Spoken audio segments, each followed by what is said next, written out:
So welcome to Brittinspires. I am Brittany, and this channel is really all about inspiring and encouraging you to level up and be the best person that you could possibly be.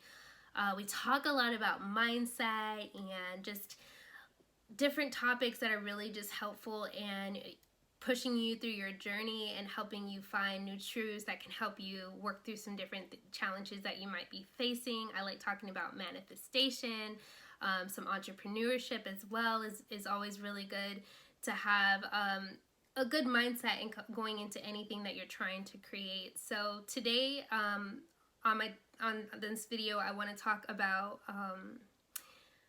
some really interesting topics, but before we dive into it, I would like you to stop and hit the like button and also subscribe and turn on your notifications, because I want to be posting more and putting more videos out there on these topics that are going to be really helpful to your personal growth and self-development.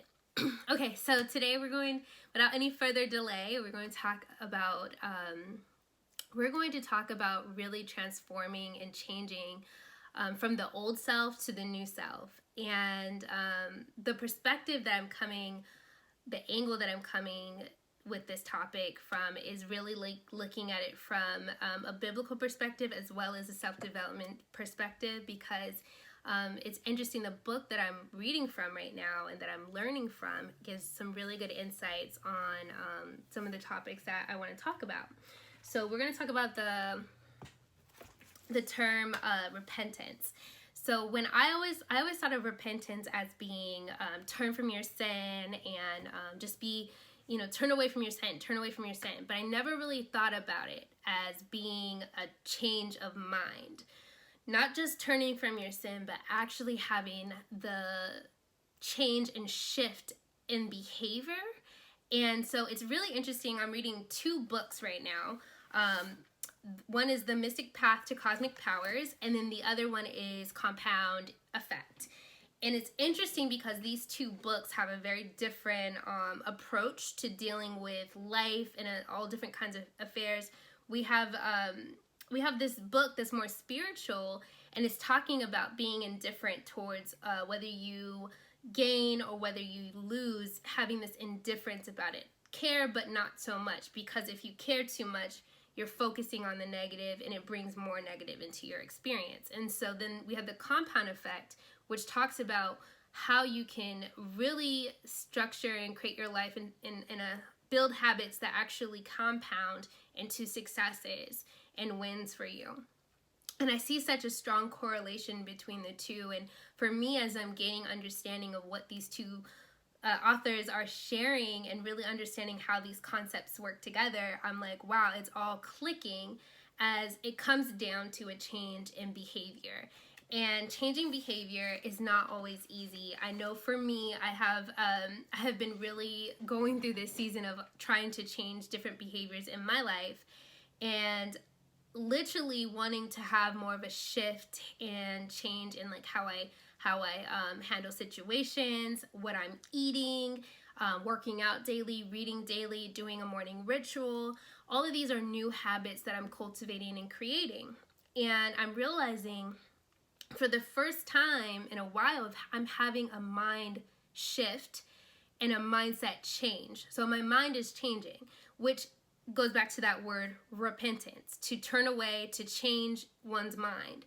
And so when I think about this, it's just so interesting to me. I'm going to read a little bit of the book to you guys so you can know what I'm talking about. So sometimes it's translated as repentance and means change of mind. That is what we gain as we see ourselves. We experience genuine change of mind, a new kind of mind. One that is flexible, wise, and unafraid, capable of serving true interests. And then it goes on to say, another false notion to demise is that we are threatened by our past follies. Listen, once we determine to find ourselves, past experiences turn into profit. So I thought this was so interesting when I read it. I literally, something jumped in my spirit, because many of us harp over our past experiences and our past mistakes, our past self. And sometimes we have a challenging time stepping into our new self because we're stuck on what we did in the past. We're stuck on our mistakes. We're stuck on our failures. We're stuck on what people say we are, because a lot of times people knew you in a certain season or knew you at a certain time in your life, and they're always like, oh, you're like this. This is who you are. And it's not in alignment with who you're becoming or who you are today. So when you walk away from your old self and you're stepping into this new mindset, you become awakened to this new person that you could become.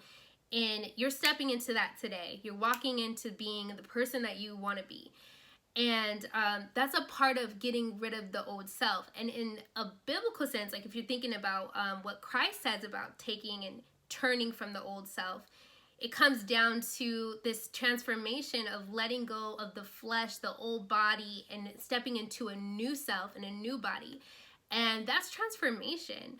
When you walk into being your new self, when you step into that new being, that new person, you don't have to be weighed down by your past self, who you used to be, who people always thought you were. That's not who you are anymore. And what compound effects is teaching me, the compound effect is teaching me that literally in this moment, you have to start behaving like the person you want to be in the future.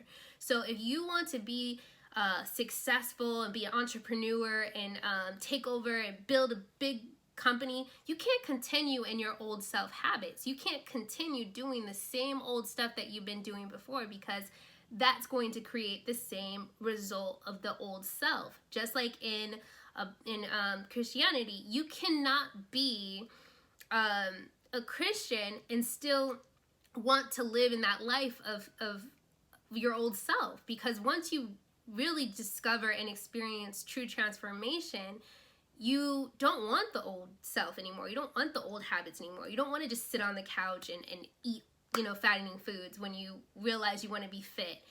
You don't sit and waste time. If you realize you want to build an empire, you go and you work towards that. And that's being a part of the new self. And so what I encourage you guys to do today is to write down the new habits that you want to form. Write down who you really want to be, and write down the bad habits that will keep you from reaching that goal, that will keep you from being that person. And really look at the trajectory. If you continue in the bad habit, where are you going to be 2 years from now? But if you switch and change into the new habit, how is that going to transform your life and help you become more of the person that you truly want to be? So I really wanted to encourage you guys and really showcase this ability to transform and become who you really truly want to be. If you like this content, if this was helpful for you in any way, please hit the like button, hit the notification button, turn it on, and comment below. I'd love to hear your comments, your ideas, your thoughts, and maybe if you are struggling with something like this right now, maybe you have a group of people around you that keep bringing up your old self, and you're like, no, I'm not that person anymore. This is just an encouragement and reinforcement. When you change your mind and you change to who you want to be, you're already there. You're already moving in that purpose. And so be encouraged today. Don't let no one tell you who you are. You know who you are. Have a great day. And thank you so much for spending your time and energy with me. I hope you guys have a blessed day.